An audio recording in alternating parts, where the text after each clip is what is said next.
Breaking news are happening now. Hi, everybody, and welcome to the Reality Flash. My name is Mike Bloom, and I'm here to bring you the flashiest breaking news in the wild world of reality TV. Or, in other words, I get to tell you what is going on. Before we get into today's topic, of course, I would never be one to fish for likes, but I am always fishing for subs and tips here on the Reality Flash. So please be sure to subscribe to this podcast at therealityflash.com. And while you're there, any ratings or reviews would, of course, be greatly appreciated. And of course, if you spot any reality TV news that you want me to cover here, no spam, no solicitations, just tips at therealityflash.com.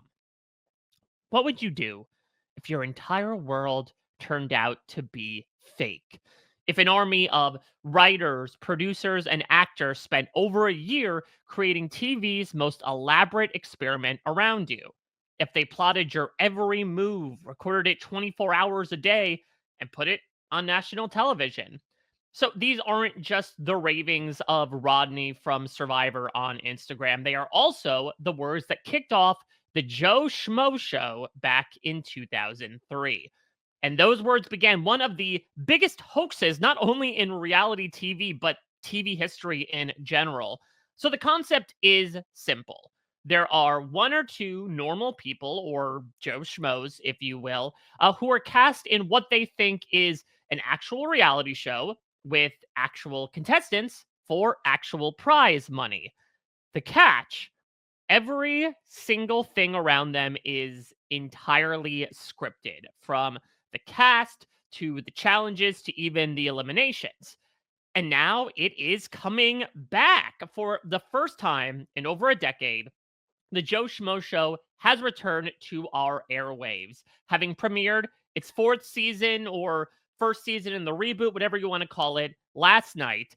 So a new decade for the Joe Schmo Show means a lot of new contained therein. We've got a new fake show that is sort of serving as this facade. We have a new host in five-time Emmy nominee Kat Deely. We even have a new network in TBS that is airing this show.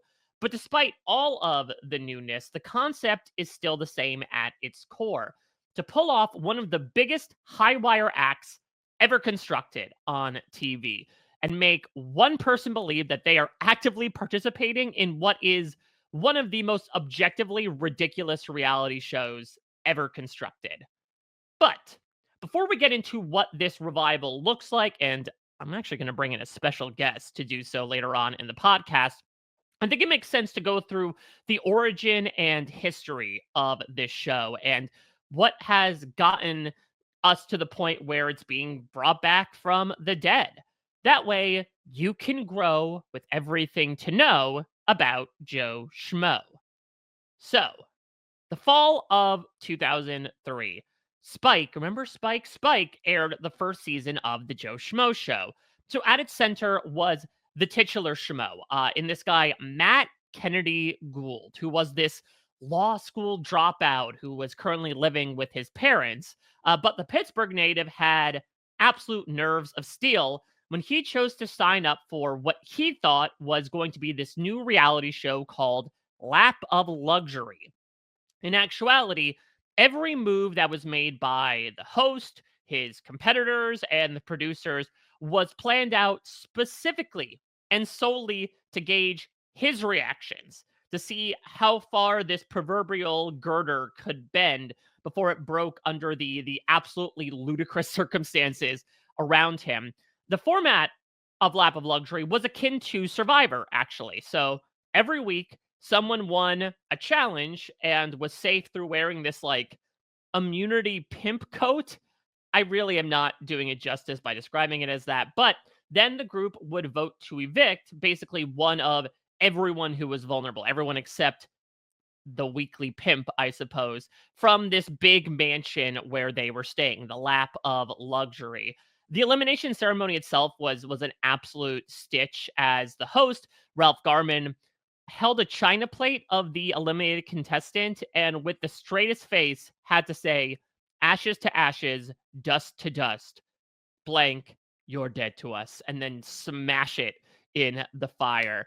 And so some of these challenges to earn the pimp coat included things like licking chocolate to reveal letters to spell a word, to do wrestling in giant sumo suits, like that one episode of The Office that was also based off of Survivor. And actually, like their first big immunity challenge was keeping a body part on a half naked adult film star for as long as possible. Let me again remind you that this show originally aired on Spike, which for those of you that may not remember it or, were not watching television at the time, is essentially the network equivalent of like those random ads you get on the internet for these gummies that will increase your testosterone levels. So what's really interesting about the Joe Schmo Show is that while it is for all intents and purposes like an unscripted scripted show, I guess is the best way that it's marketed, the way it's edited is much more like a documentary.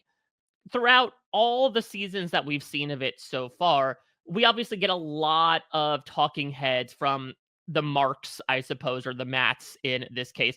But we also get sound bites from the cast and crew as they're sort of like recounting and providing their own reactions to all of the ridiculousness around them. Speaking of prank shows with Rob Dyrdek. But much like Survivor, transformed in the third episode of its first season, of course, having the first ever alliance truly be born and execute its first move.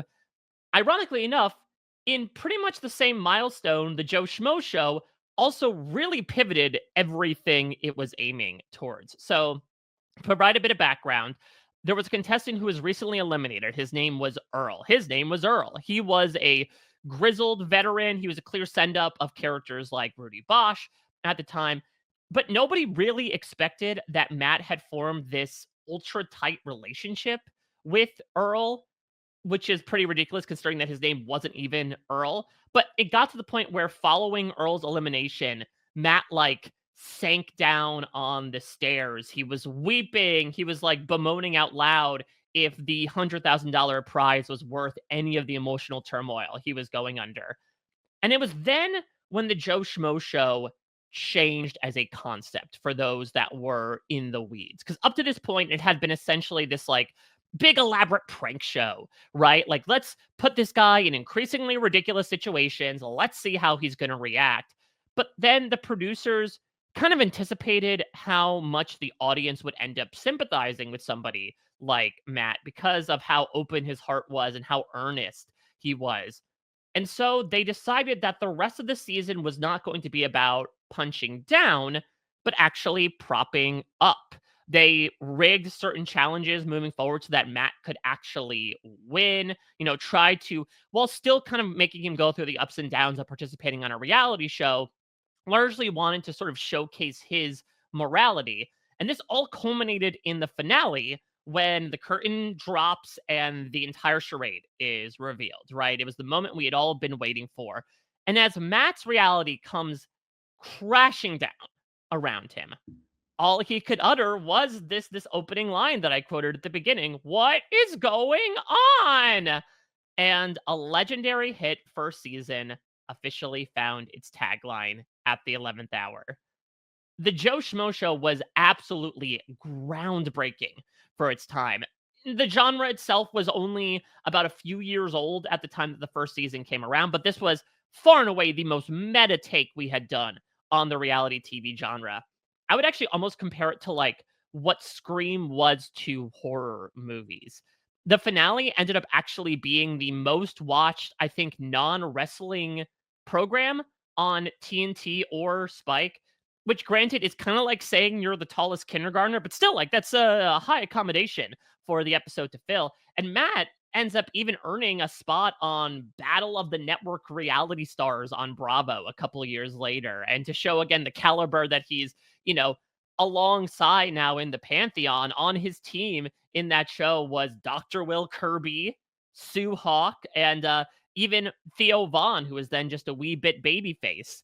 So, of course, with how much of a smash success the first season was, the sequel was inevitable. So the next year, 2004, Joe Schmo 2 ends up airing, and they up the ante by bringing in two schmoes for the price of one season. So this was Tim Walsh, Ingrid Weiss. They had chosen to compete on a show called Last Chance for Love, which is obviously a send up of The Bachelor, The Bachelorette. They actually had a Bachelor and a Bachelorette, so it was sort of like running simultaneously. Of course, in true sequel fashion, the production elements were like increasingly absurd. They had this recurring idea of the Falcon twist, where a legitimate Falcon flew in with a big twist contained within its talons. But season two is probably most well known for what ended up being the absolute worst case scenario you could have for a show like this, which is someone finding out that it was all a hoax. So Ingrid had caught on almost immediately to things being like a little off, starting when, as they were lining up for the show to open, one contestant kind of like flippantly told her, "Oh, yeah, my agent arranged for me to be on this show." Ingrid had also realized that people had sort of prepared these speeches for the show's equivalent of the rose ceremony, which, I kid you not, involved the bachelor giving his prospective suitors pearl necklaces. Again, Spike. And then at a certain point, production eventually decided, okay, we're going to give up the ghost here. They decide to reveal to Ingrid that, yes, her suspicions of this being staged were absolutely correct. And in lieu of that, sort of like out of the traitors, actually, they gave her that ultimatum. They could either recruit her or she would be murdered. And so she chose the former, and she went to go from, someone who was brought in as a normal person to becoming the quote unquote schmo turned actress. And so then they brought in a new schmo, Amanda Naughton, to sort of fill in her place. But there was still sort of some complications involved in here, specifically around the emotions involved. We talked about, Matt's big turning point, weeping on the stairs. Again, realize this was a romantic show rather than like the strict competition of season one. And so ideally, you want your leads to find love over the course of the season. So it's kind of tough to swallow, especially from a modern day lens of like, oh, this is leading on to the umpteenth degree, right? Like it's feeling a little exploitative. And even the actress who was playing the Bachelorette that was wooing Tim was like, I don't feel good about this. This guy's falling in love with me, and I'm not really this person. So they did get to the end of the season despite kind of the ookiness. There was a big double reveal for Tim and Amanda. And at the end of it all, while it was a successful season at the end of the day, fans felt that Joe Schmo had lost like a little bit of that original flavor, you know?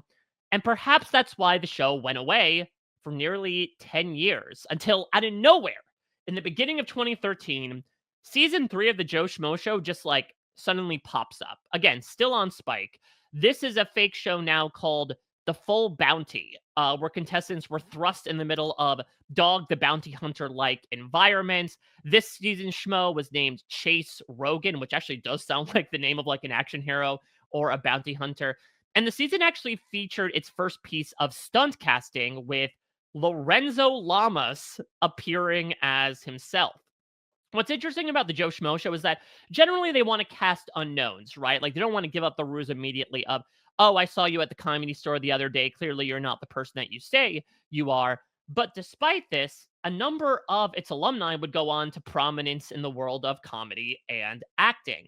The list includes people like Jonathan Torrance, who fans of the Trailer Park Boys might recognize as J-Rock. We have Natasha Leggero. We have David Hornsby, Rickety Cricket from It's Always Sunny. But of course, the biggest one has to be Kristen Wiig. So Kristen appeared in season 1 as Dr. Pat, this marriage quack, who actually ended up getting realistically, like, sincerely concussed in a challenge by Matt, who was so mad at a storyline that she had recently brought up. And of course, she would go on to become this massive star from SNL and even get nominated for an Oscar for Bridesmaids. Yes, you've heard that correctly. The Joe Schmo Show on Spike produced an actual Oscar nominee. And of course, these actors were hired to play a cast of characters themed around typical archetypes from reality television, like the schemer, the rich bitch, the drunk, the gotta be gay guy. Again, this was the early 2000s on Spike. And perhaps most specifically, one of my favorite ones from actually the third season was the deaf girl and the interpreter, which was a very clear send up of when Marlee Matlin and her interpreter were on The Celebrity Apprentice. Again, very niche reference. Unfortunately, after airing its third season, the pleas from fans to continue this big ruse unfortunately fell onto deaf ears until now. I'll be back in a flash with a special guest to tell you all about the 2025 revival of the Joe Schmo Show and what we can look forward to from the newest edition. All right, so I've talked a lot about the past of Joe Schmo. Let's talk about the present, as we have recently watched the premiere of the Joe Schmo Show season 4 on TBS, and I am not alone here. We continue to break new ground in the early stages of the reality flashes. I'm bringing on my first guest, and it's only appropriate given that the show within the show for season 4 of Joe Schmo is The GOAT. I think fittingly we should bring on one half of the coverage we had of another reality show called The GOAT that honestly seemed to have like the same production budget for it. But regardless, so excited to have on the one, the only Chappell to the Reality Flash. Hey, thank you, Mike, for having me here on the Reality Flash. This is nice. I like your setup. Oh, thank you. Thank you very much. Yes, you are indeed the horniest one among us. So I think it makes sense Obviously. that you are on to talk about the GOAT and the Joe Schmo Show in general. Obviously, we have a little bit to get into with the premiere proper. But before we get into it, what's your history with Joe Schmo? What were your expectations going into this premiere? Yeah, I was there. I was there for the first Joe Schmo. I remember, like, what is going on? Like, I remember all of that. I remember Joe. I remember all of the ups and downs. And then I've read in recent years that, that kind of stuff is very traumatic. And maybe, just maybe, it's not easy to get over getting fooled by a bunch of people that you grow to enjoy and to trust in front of a million people or millions of people. And so they're gonna do it again. They're gonna do it again. They said, "Hey, we traumatized one guy. Let's bring it back. Let's find a Joeier, Schmoier guy and put them up to the test." And now we get Ben. And at first I was a little skeptical because I remember the original Joe Schmo. That's a lovable guy. Like he was so lovable that the show wasn't even prepared for how lovable he would be. Ben, I see it. I see it for Ben too. I could see this happening. So now I think I'm all in on watching someone else get embarrassed and traumatized and hopefully get rich by the end of this. So, as I talked about before, there is a lot of new that exists within the Joe Schmo Show. We have a new host, Ralph Garman, who was the voice actor, who was the host for the first few seasons, is out and is a seasoned professional in Kat Deely. Very much showing how much of a professional she is, considering she has to keep a straight face during some of these absolutely ludicrous elements of the show. But what's very interesting, Chappell, is I don't know if you paid attention to some of the credits on the Joe Schmo Show. There was a lot to take in, but there are some new faces behind the scenes, and they're not new to fans of, in particular, CBS reality television, as one of the main producers of this reboot of the Joe Schmo Show is none other than Fly on the Wall Entertainment, which Big Brother fans might know is the production company led by Allison Grodner and Rich Meehan, who have been the showrunners of Big Brother for quite some time at this point. And especially looking at the construction of the GOAT and a show within a show, it makes so much sense now in retrospect. Yeah, I mean, you point out that it's the Fly on the Wall Entertainment people who brought us the HOH and Big Brother, and looking at the the Joe Schmo. So this time around, we have the holder of the horns, aka the HOH here. So I was like, oh, okay, I see what they did there. I was very happy with what could be a wacky, ridiculous show, and I think Grodner and folks are the perfect people to give you a wacky, ridiculous show. That's the thing, is that now they're kind of steering into the curve of what I think a lot of people have kind of been lambasting them for in the past when it comes to Big Brother. What I will say, and I had reminded myself a bit in the first part of this podcast of checking out the history of Joe Schmo, so I went back and watched the first few seasons, snatches, bits and pieces. First off, definitely holds up. Secondly, what I do find interesting is in those initial stages, you get a lot of these briefings with the director who is very sure to remind the actors and the producers alike, like, Gotta slow roll this, you know? You gotta boil the frog slowly. We want to make sure that they're not immediately questioning everything that's going on. That happened with one case in season 2. And you would think that Alison Gronder and Rich Meehan know that it's a marathon, not a sprint. But one thing I will say, Chappell, is they kind of did a lot in this premiere. You know, obviously the GOAT is this highfalutin farce where you have, as your to your point, the holder of the horns, which is like this big eyes wide shut golden mask that the person who's immune wears. They have the clamps that they put the two nominated people put themselves in. People are eliminated by smashing an urn that has like the worst screen printing job of their face on it as possible. But I do think, and it's something that does get clocked by our main schmo Ben here in the very beginning, and maybe it's because we're coming back after almost a decade, you know, we're on a new network, we have a new host and everything. They wanted to start off with a bang, but it sort of come at the cost of, in my opinion, maybe being a little too extra in the first round here. Yeah, but I kind of read it in two ways. Yeah, first, coming out the gate, this looks like a cartoon. These people are like, obviously, this is over the top, this is wacky, and almost unbelievable. If you're Ben, you have no reason not to believe this unless it gets any crazier, and it does. From jump, it gets wild. They immediately eliminate someone, and she goes out screaming and hollering and giving a shout out to the other black person and being like, "You can hold it tight, brother," you know, stuff like that. And Ben asks, like, is she an actor? But to me, I'm looking at it like, yeah, she could be an actor, but who isn't in reality TV these days, right? Like an actor, an influencer.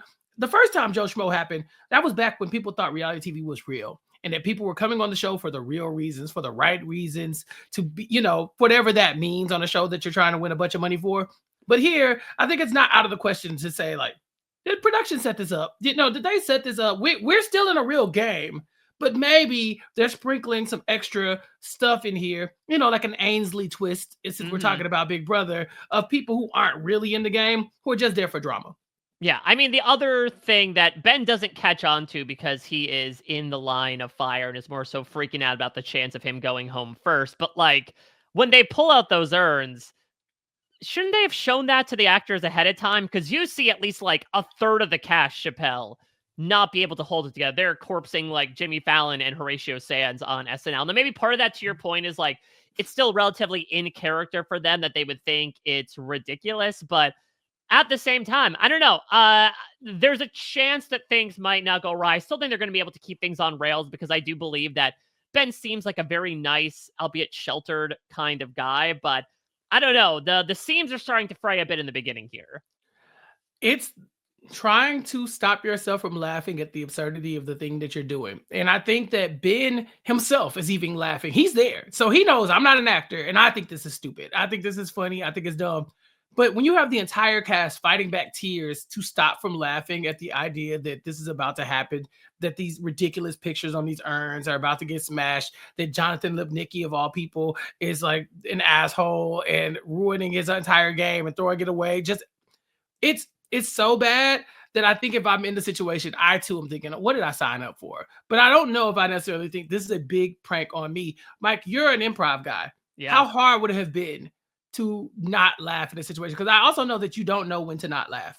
Yeah, that's very true as well. That's my one Achilles heel. Yeah. But I think that it's tough because it's also a bit like a viral aspect as well, right? In that, like, these people have clearly bonded behind the scenes. We get a lot of talking heads and also like double talking heads sometimes of how much these people have bonded. And so it's like, oh, this isn't another actor laughing. This is my friend laughing. And so that almost makes it even worse. Hopefully people will get used to the faces on the urns because otherwise, I don't know, the producers might have to step in with that one girl that started it all and like have a talking to her and be like, oh, she press another button. We have to take her out ASAP.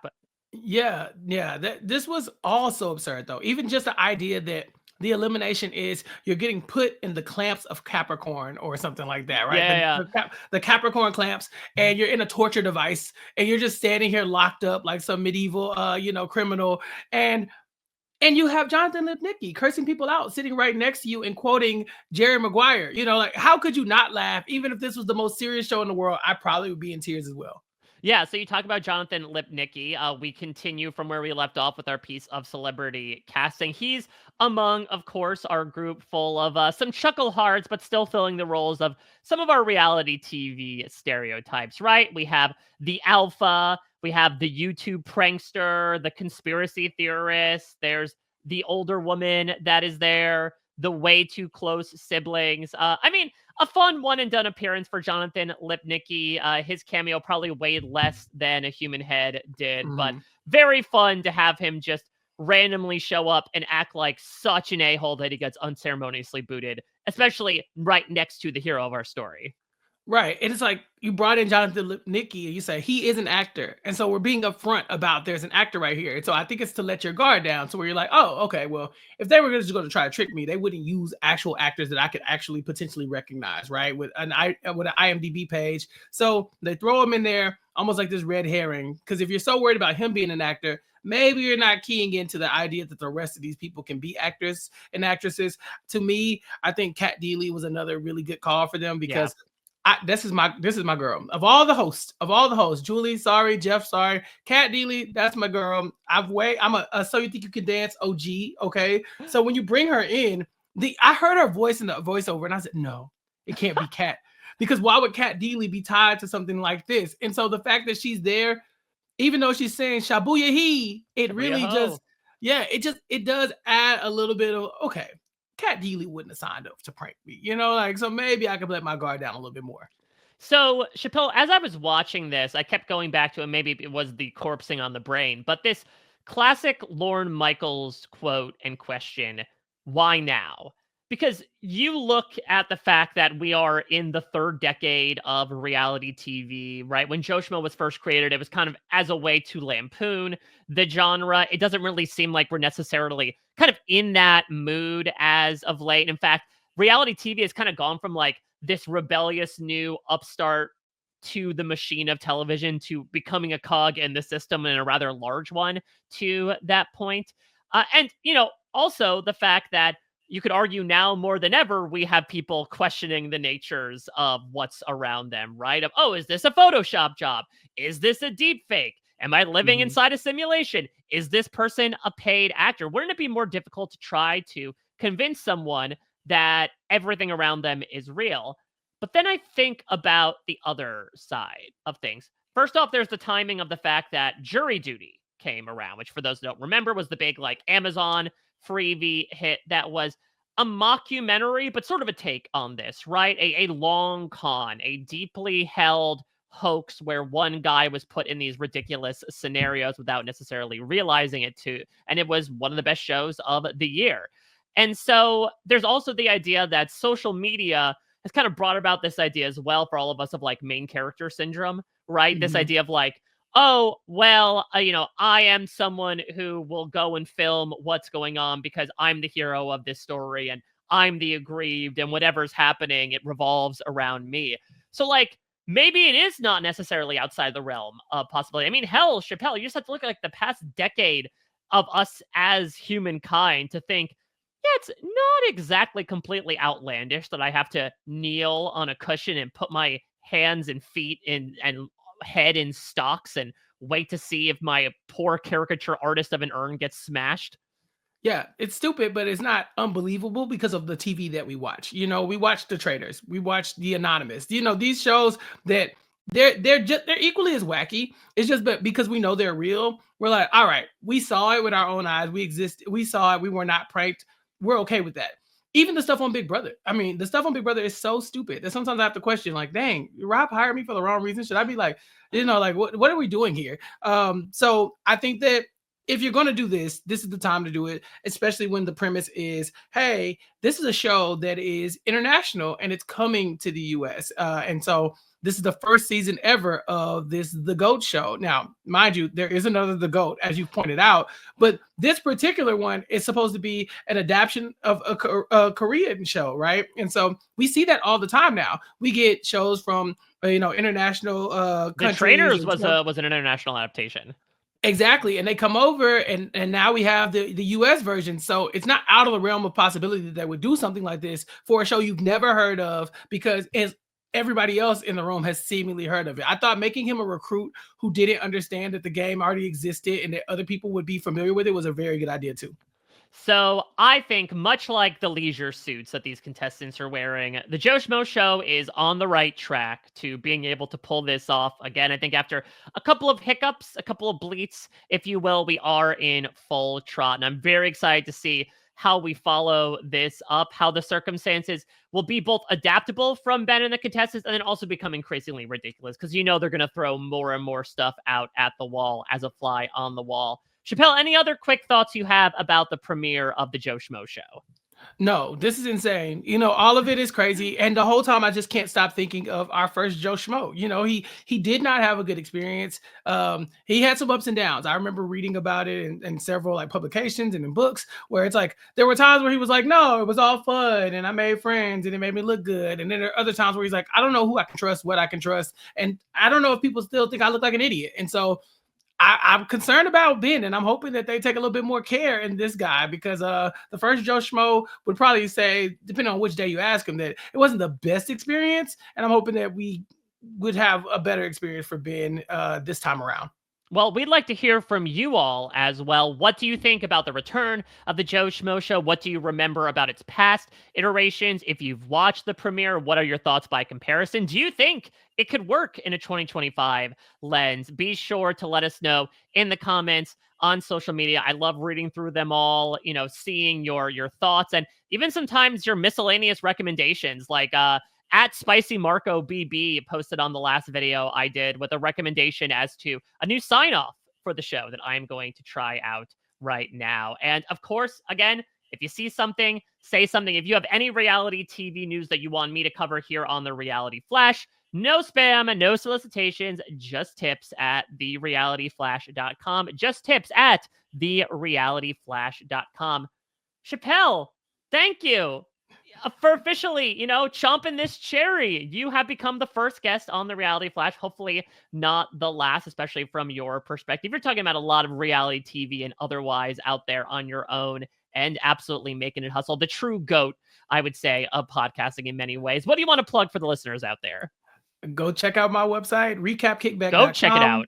Go check it out. Go check out recapkickback.com, youtube.com/recapkickback, where you can see me podcasting with a lot of the RHAP faves, but just talking about whatever I want to talk about. And it's been a great time. We're coming up on a year anniversary. So go check it out. Go subscribe and help me get to the next landmark before the year shows up and then Rob starts to decide if this is all a big prank and he wants to get rid of me. That would be the best. I mean, that they keep making comparisons to the Truman Show. That would be like the next natural step in evolution until we get to that point, right? Of instead of just being a show, it's an entire podcast or podcast empire as an elaborate hoax. Like this whole time, I thought I was a podcaster, and everybody's just in on the joke that Rob gave this Make-A-Wish kid the chance to talk on a microphone. I need subscribers, y'all. Let's keep me in a job. Well, no joke. I had such a great time having you on, Chappell, and talking about the Joe Schmo Show in general as we welcomed in its return. That's going to do it for this episode of The Reality Flash. Of course, I'll return in your eyes and ears in due time with more reality TV news that you need to know as it breaks. Thank you all so much for listening. You've just been flashed.